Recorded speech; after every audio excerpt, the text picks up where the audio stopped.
tous azimuts. Peuple congolais, il est temps de nous lever, de nous serrer les coudes et d'agir pour défendre notre patrie, notre intégrité territoriale et l'intangibilité de nos frontières. La République démocratique Batela Ekolo, Bendele Koyate.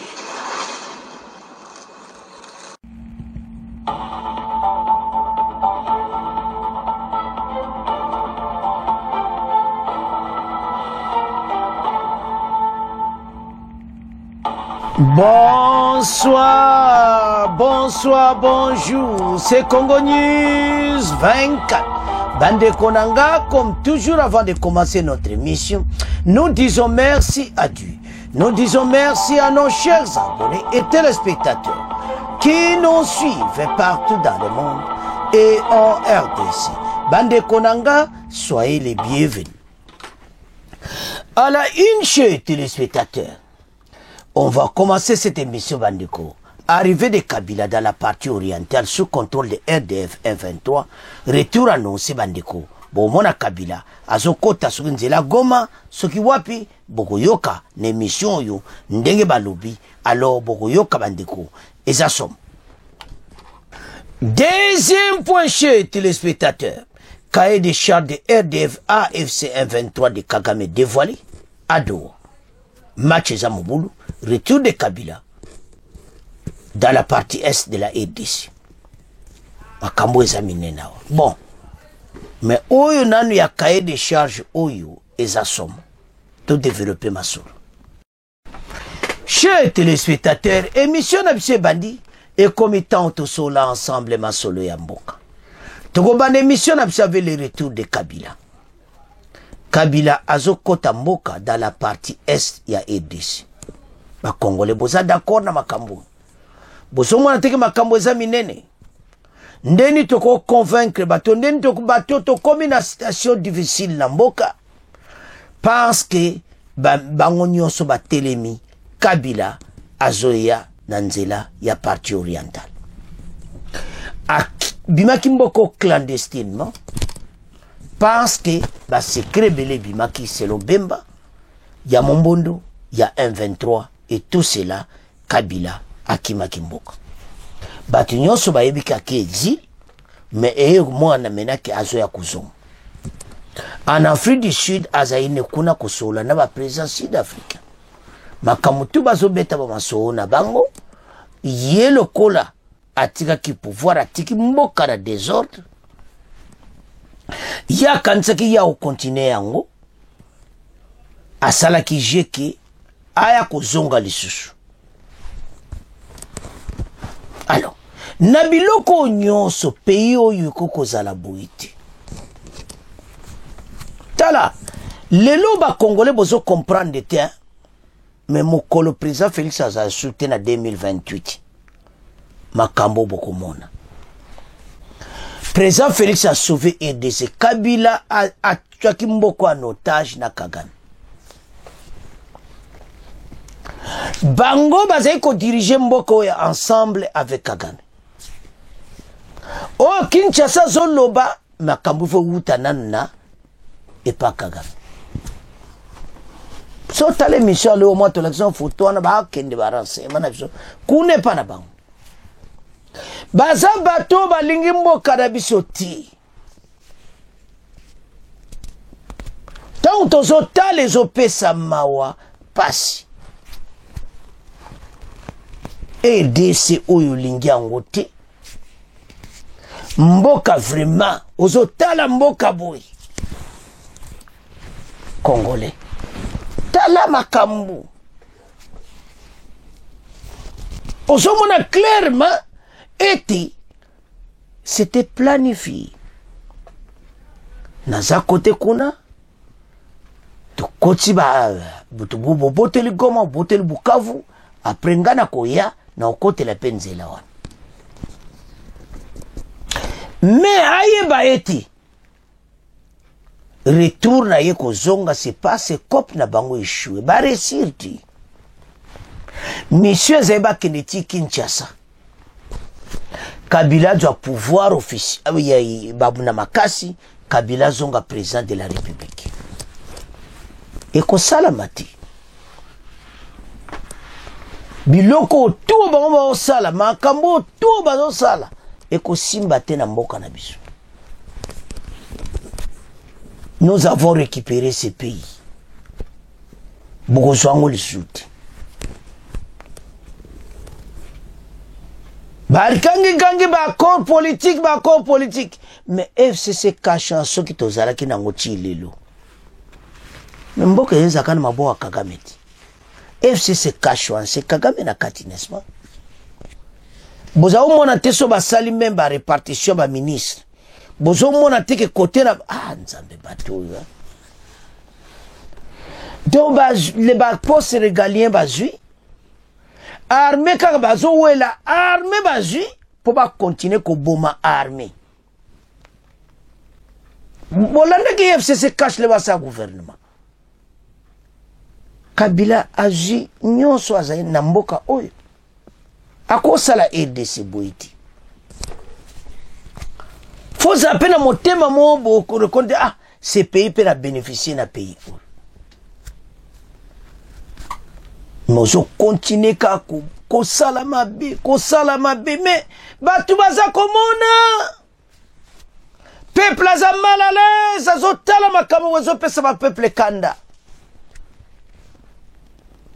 bafundi yo waza chef à M23 bafundi yo tout ce qui passe à l'est vous êtes derrière et maintenant vous annoncez que vous allez rentrer par la partie est.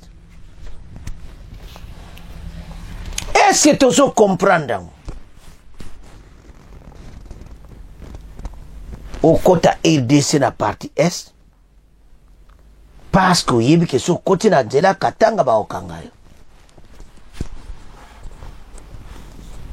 Bande ko bateau ba détruire mboka na bisona ba nini belé.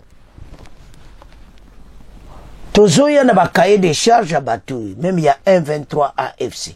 Ba cahier de charge na bango bana mboka.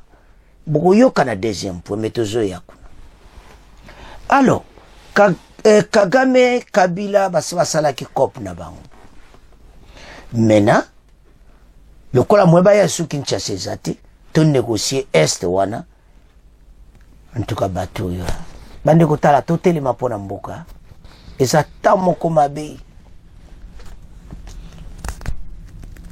Kabila lingi mbokoti. Maintenant, bokoyoka une émission, on va vous présenter comment Ndeni Azozonga. Total. Arrivée de Kabila dans la partie orientale sous contrôle de RDF 123. Retour annoncé de Joseph Kabila, on le voit mal prendre la tête d'une rébellion.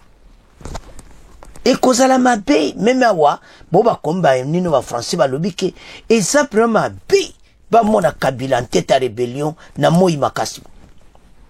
Absent de la République démocratique du Congo depuis 2 mois, accusé par Félix Tshisekedi d'être derrière la rébellion du M23, l'ancien président Joseph Kabila a annoncé son retour imminent au pays, un retour par l'Est pour, dit-il, contribuer à la recherche de solutions face à la délinquance qui gangrène tous les secteurs de la vie nationale. Alors bien Zozonga na Est, pour appeler sa solution, na makambo nyonso tozobunda na yango. Ozosaba revendication ya ba Rwandais. Osomona. Eza makambo asoni pe mawa et puis ba Congolais bazo supporter ebele. Comment biso ba Congolais toza naïve. A formé nanga comme chef ya M23 mais alors que yemo Konkolo Masolo c'est quoi ça koya dans la partie Est. Mais ce qu'il dit ici, un retour par l'Est pour, dit-il, contribuer à la recherche de solutions. Solution nini na Est yoko ya na ngoso kiti na Goma. Nzambe nangai. So nazo tala makamba boy. Ezo sala pasi pe mawa. Komonaki Kabila okoma vraiment en tête. Débat communana, retour annoncé des Kabila et on les voit mal prendre la tête d'une rébellion en plein soleil. Sikoko wanga nesuni. Bemba a raison. Au laxi pena biso ba Congolais qui osano Rwandais. Bato bazaki na doute, boza sou na doute parce tant to loba awa et belé ba loba ki yaza Rwandais te. Bata PPDFC. Yango. Mais ba Congolais ba yeba na bango kala. Toza oluka de to récupérer mboka na biso. Le quoi to zimboka na biso. Boko tika la kozonga na ngote. Rébellion bozo luke ko salamate. Ba américain ba kozala dans la partie est. Match ici sili, match ici beta maki. Partie est wana, nande ngozo ya côté wana et comme nango place ba américain. Bozana problème sérieux. Alors yangwana ba cahier de charge non sa doa tambo yoka et ko sala ba congolais passe. Alors Tolanda Fred Baouma, directeur exécutif de l'Institut de recherche, a même expliqué les intentions de Kabila. Bonjour Fred Baouma. Bonjour. Quelles sont selon vous les intentions de Joseph Kabila en annonçant son retour au Congo? Alors il est difficile de deviner les intentions réelles de Joseph Kabila, mais de ce qu'on peut retenir de ses interventions par le passé, c'est sa volonté d'être un acteur dans la recherche de la solution et de ne pas se laisser guider ou conduire par les événements. Et ce que je comprends aussi du message qu'il a envoyé à la presse hier, c'est qu'il essaie exactement de revenir au pays pour jouer un rôle dans ce conflit ou dans la résolution de ces conflits, mais de quelle manière exactement, je pense que ce n'est pas très clair. De ce que je comprends au moins, et ça demandera à ce que lui-même puisse avoir la possibilité de s'exprimer davantage et peut-être plus clairement. Beaucoup le soupçonnent de vouloir prendre la tête d'une rébellion. Qu'est-ce que vous en pensez? Alors je le vois mal revenir et prendre la tête d'une rébellion. Il est quand même un ancien chef d'État qui tient sur son prestige et son rôle qu'il a joué lors de la résolution de la première crise il y a près de 20 ans. Il est possible qu'il ait beaucoup d'influence sur un certain nombre d'acteurs dans la région, y compris ceux qui ont des armes, y compris des responsables de certaines rébellions. Mais est-ce qu'il va lui-même prendre la tête d'une rébellion? Ce serait surprenant, mais ce n'est pas quelque chose peut-être à exclure. Il dit qu'il va rentrer par la partie orientale du Congo. Est-ce qu'il va rentrer selon vous par les territoires contrôlés à l'heure actuelle par l'AFC M23, le nord et le sud Kivu, ou par d'autres régions, par le Katanga, son fief? Alors, je pense que l'idée de dire qu'il va rentrer par la partie orientale et non pas de spécifier les lieux ni la date de son retour est un choix qu'il assume pour des raisons évidentes. Par où est-ce qu'il va rentrer? Est-ce qu'il va rentrer par les zones contrôlées par les 1-23 ou est-ce qu'il va rentrer par les Katanga? On peut entrevoir beaucoup de contraintes de son retour via les Katanga, vu ses relations actuelles avec les gouvernements, vu les déclarations du président Tshisekedi qu'il accuse de soutenir le 1-23. Mais je pense qu'il n'est pas exclu qu'il rentre aussi par d'autres zones, y compris des zones du nord-est de la RDC, mais aussi possiblement de certaines zones que le 1-23 contrôle. Il faut dire que même n'étant pas à la tête de la rébellion lui-même, il n'a pas caché sa sympathie pour les raisons qui ont poussé le 1-23 à pouvoir combattre. De là à rentrer et s'installer de cette zone, je pense que c'est quelque chose qu'il faudra voir et il est la seule personne qui peut le dire clairement. Le président Tshisekedi l'a accusé d'être derrière le mouvement AFC M23. Que sait-on des liens entre Joseph Kabila et les cadres de ce mouvement politico-militaire? Alors, l'AFC qui est dirigé par Corneille Nangaa, je pense que il y a des liens entre le président Kabila et Corneille Nangaa, des liens historiques. D'ailleurs, il y a des liens, on peut le dire, entre Corneille Nangaa et peut-être toute la classe politique congolaise, puisqu'il a été un des chefs de la commission électorale indépendante. Maintenant, est-ce qu'il a des liens directs en ce moment avec l'AFC? Je pense qu'il a l'influence en tout cas sur ce mouvement et y compris sur les acteurs qui les dirigent. Je pense aussi qu'on peut comprendre d'une certaine manière les raisons qui peuvent le pousser à avoir de la sympathie envers ces groupes. Il faut dire que son exil, comme il est dit, n'a pas été forcément un choix volontaire et que le divorce avec Félix Tshisekedi a été plutôt brutal pour sa famille politique et pour sa famille biologique d'ailleurs, et que les deals qu'ils ont signés, qui n'est pas constitutionnel par ailleurs, a été violé par une partie ou par toutes les parties. Donc on peut comprendre les raisons qui le poussent à avoir de la sympathie ou avoir un contrôle ou une influence sur ces rébellions-là. Alors est-ce que ces raisons sont profondes? Est-ce que ces raisons sont acceptables? Je pense que c'est sujet à débat. Mais voilà. Et quelles sont les relations aujourd'hui entre Joseph Kabila et le pouvoir rwandais qui soutient la FCM 23? Les plus âgés se souviennent qu'en 1997, lors de l'offensive de la FDL qui avait conduit son père au pouvoir à Kinshasa, Joseph Kabila avait rejoint la capitale congolaise avec le chef d'état-major rwandais de l'époque, James Kabarebe, aujourd'hui sanctionné pour son rôle dans la guerre à l'Est. Alors, les relations entre Joseph Kabila et Paul Kagame sont en dents de scie depuis des décennies. Parfois, ça va mieux et parfois, c'est des relations conflictuelles. Récemment, ce que nous comprenons, c'est qu'il y a eu des liens et au moins il y a eu des connexions et des contacts avec le gouvernement du Rwanda. Il y a aussi des contacts par ailleurs avec le gouvernement de l'Ouganda et plusieurs autres gouvernements dans la région. Je pense que Joseph Kabila profite aussi du fait que le président Tshisekedi a des plutôt mauvaises relations avec plusieurs chefs de l'État de la région pour pouvoir construire ou se repositionner comme une alternative potentielle. Mais ce que je crois comprendre, c'est qu'il faudra convaincre davantage des acteurs régionaux de sa bonne foi et de sa capacité à être une partie de la solution. Et ça, c'est quelque chose sur lequel il devra, à mon avis, travailler. Chers téléspectateurs, nous avons suivi. Bandeko Esalaka Passie, un ancien chef de l'État a comme chef Yabarebel. Pour Bomona Kizaki, au pouvoir, on est allé dans le kaka. Pour na kuboma mboka oyo. Tande batiki mboka. Pays est détruit na ndenga mukete facha okuta do mawa. Aussi un peu que voilà, Fati comme place après attaque Zobango. Oh ya comme sous-président de la République. Constitution au bao respectant wapiango. O zonga na makasi. Boboto la mboko li susuti. Yebsa Kagame. O ase azwaki koki. O kafi Fati alobaki ke bati kabiso libre. On va en finir avec Kagame qui a été sous ma colonie la RDCT.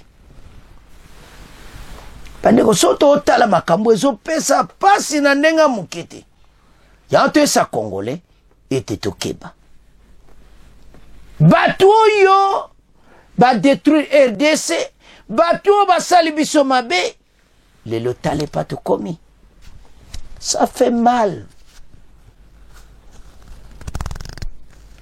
Et puis, il a bien expliqué que retour dans la partie Est, pour couper sa solution, n'a pas problème où ils ont bébé sa mboka mikolo. Solution n'est Kabila yozo mema. Bol bateau tout ba kufi na Est, la musaba. To perdre bandi kuna so ba Congolais belé. Ba Rwandais ba eba bomi bato na Goma. Invasion totale de Kagame. Sanction okozwa yango. Oh tubo luka kieko kome la binongai. Voilà ce qu'ils ont cherché. Mais biso tozama yeli. Au monde ba bimina poisse. Bango moko. Mais bazai ko wangana. Mais aso sala keo voilà nozonga na Est pona ni poso na komi na Est pesa ba solution na ba promota la boy échoué. Kabila na batune ba échoué totalement balinga ba ya Kinshasa. Mais siko idée na bango ba kabola mboka. Totala soboko. Boka bolango te la résolution ya Nations Unies 2773 il le dit clairement, l'armée rwandaise a quitté les territoires congolais, et puis M23 AFC a quitté le territoire occupé. Résolution il y a une application. Bon, ça bon, il retourne dans la partie est, total ndenga kozo. Congolais lève 3. Ils attendent les soutiens de mixage, brassage, et comme il y a besoin totalement pour n'amboka na biso. Alors voilà, Kabila Zozonga dans la partie est, yo Congolais, au lobby, nini. A lobby qui est entré à Zokota Kuna pour ngaper sa solution à makambo tozanango. Est-ce que c'est vrai? Après avoir détruit le pays pendant 20 ans au pouvoir, les lois alinga kota na est appelle sa solution sur quoi a coupé sa biso. Est-ce que Kabila leçon a coupé ce souba congolais? Dans le pays ndenge batiki mais ba kanivoa Kinshasa pendant 20 ans au kokata ko bongsa ngote. Le gouvernement balinga ba bongsa bango batia ko sa le lokote. Pays partout détruit banzele zati.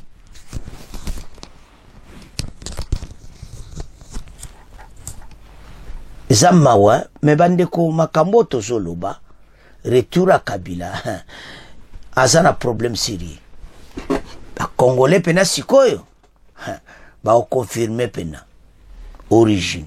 Voilà, tabaloba kazane Rwandais, alingi mboka na bisote, yango emona nite, yango te. Botala mboka ndenge komi.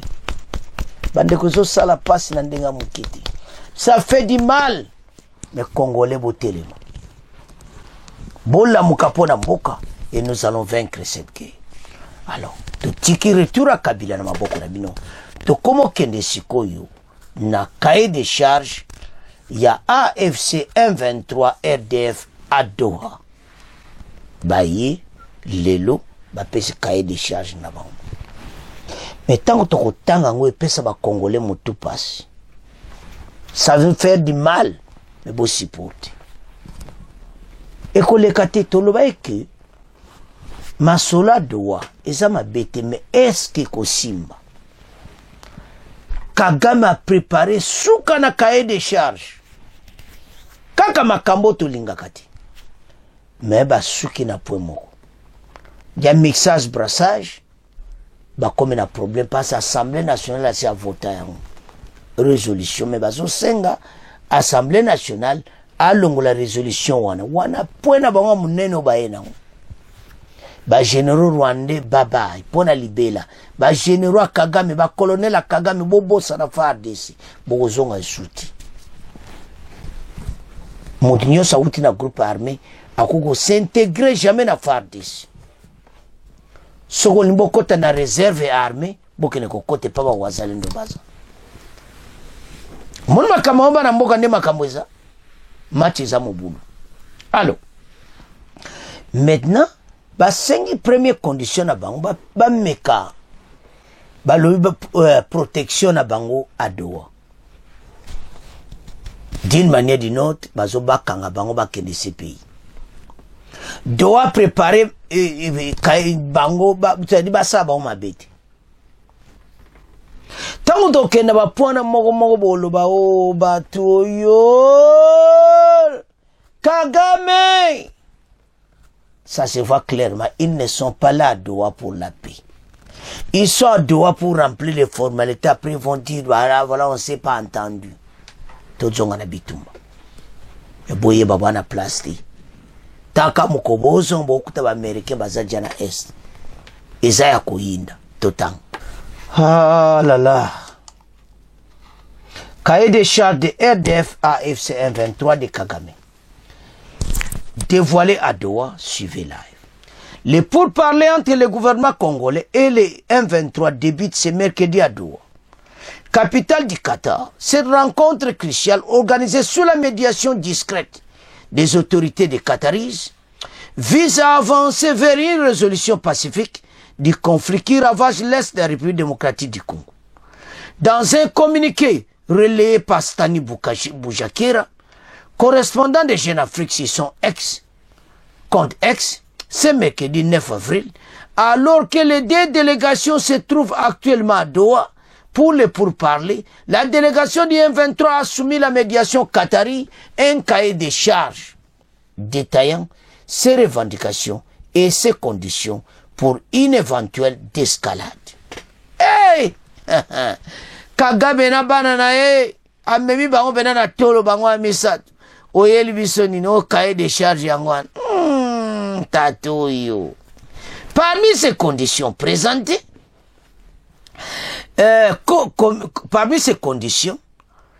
présentées comme des mesures de confiance pour entamer des négociations avec le gouvernement congolais, ces exigences visent à créer un environnement propice au pourparlers de paix, facilité par Doha, dans le cadre de la médiation pour résoudre la crise sécuritaire dans la région.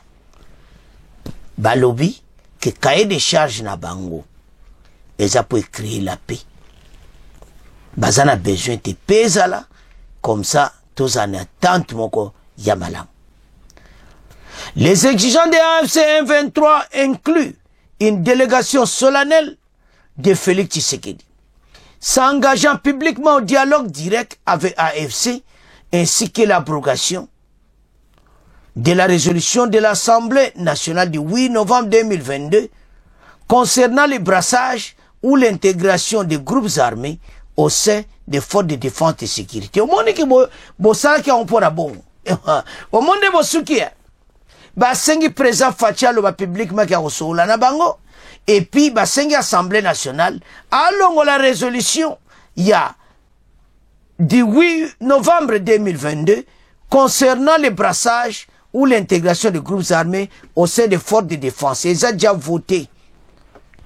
Bon, côté le soutien. C'est fini. Bon, tokozonga na kaye wanati. Bien sûr, bon, luka marque ni bokozonga wane talibino. Avançons.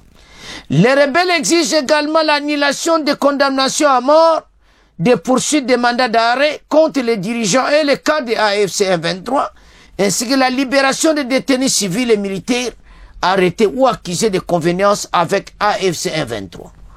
Ba libérer batu nyonso oyo bakangaki bango na ba M20 o bazaki en contact na M23 bakangi bango et puis ba oyo bande ko bolanda très bien ba condamnation à mort neti ananga oyo wanazo mutamba yoka mutamba monanga le bilongo la condamnation à mort mutamba ko répondre aux condamnations à mort reste bale balongo la ba condamnation nyonso ba condamné bango bande ko makambo za minene.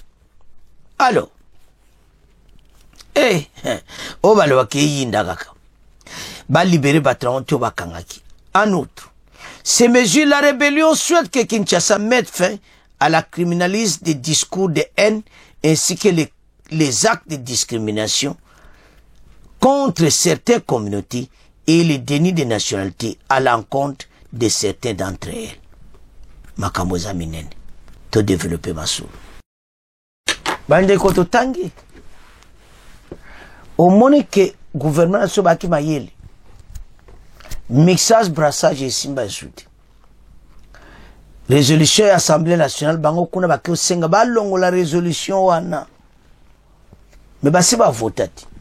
Peuple a voté. Assemblée a voté, peuple a voté. Et que simba le soute. Ba on ba kota na mixage brassage ezati. Ba sengi fatia loba yango publiquement. Et que simba te. Bande ko makambo za minene. Bazo senga mokonza mboka loba kazo soula na bango. Boza ça ne se fera jamais. Et puis ba sengi bato tout ba kangaki. O bazaki en contact na 23 ba libérer tous ces prisonniers. Et puis ba longo la condamnation à mort à Mutamba. Ils ont condamné à mort Costa Mutamba. Na doa ba lobby longo la bananga na condamnation à mort et kotika la. Bomonde bobeli boma toloba kiango ba beli liboma AFC M23 ya nanga Kabila bozana problème. Président Félix Aleki bino maeli toloba ki onke bateau makambo to bakoye ko simbati. doso taka cahier de charge à Kagame po eza ya Kagame nde kaka pesi lokola mixage brassage koti mobulu makaba doane kosimtala malaka mwatu eloko ezaki importé par Kagame mixage brassage lokola ebeti porté parce que dia ba Katari oyesa o mais wana c'est l'Assemblée nationale tozongo sur l'Assemblée nationale ya Assemblée nationale balongola yango te il faut bango moko Assemblée so basa sous réunion balongola yango eko simbati mixage brassage au sein de l'armée baba et Kagame ko simba shoot. Alors voilà banamboka le cahier de charge tanga yango bien comprendre yango mona ke nzambe na ngai mon pays la RDC bato mayele sili na bango bazoluka partout ko batama mais biso tozala mayele na mboka tala bandeko soki fachite mboko esekenda basi bateka mboka na Kagame tangaka cahier de charge ko comprendre pas bato bakomi bayebete bakoka balkanisation te bakoka bula mboko te. Alors problème na bango comme très sérieux makambo za mobulu ya onto osenga na ba congolais to telema pour l'intérêt ya mboka to bunda pona mboka to bengana tous ses ennemis ba kite mboka na biso na mutu na bango zo kita kuna na ese Kabila batu wana nyonso ensemble basa batu mo wa vanisho a RDC. Alors maintenant cahier de charge pour que ça bon et so mwana clairement ba konzi bo préparer minduki parce que kopone ko simbati cahier de charge wana le ba Katari a imposé ba onke bongo ti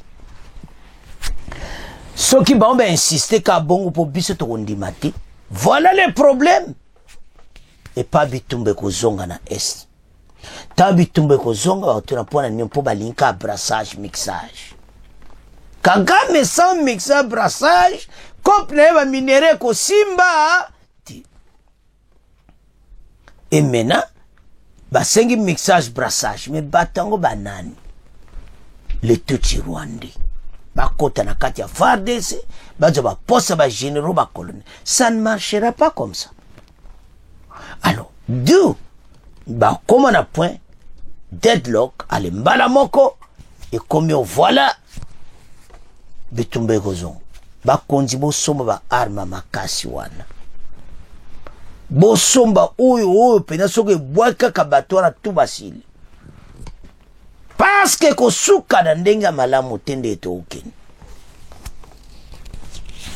to lamuka oza mboka na biso batwana nyonso ba kokite kote wana makenga Rwandais boya ya koma pena pe mutazaki na armée rwandaise aya kokoma pena mukonzi na FARDC bazana prometo kanga ba fotel wale bazana tenir armée rwandaise bazana ngo et mena ba ya koma na kala FARDC résolution na assemblée nationale et kozonga le sujouté pe assemblée nationale jamais kosangana poison c'est la bino yango mon plan bosuki. Alors c'est là où Kagame a kozonga na samba na batunaye bitumbo kozonga.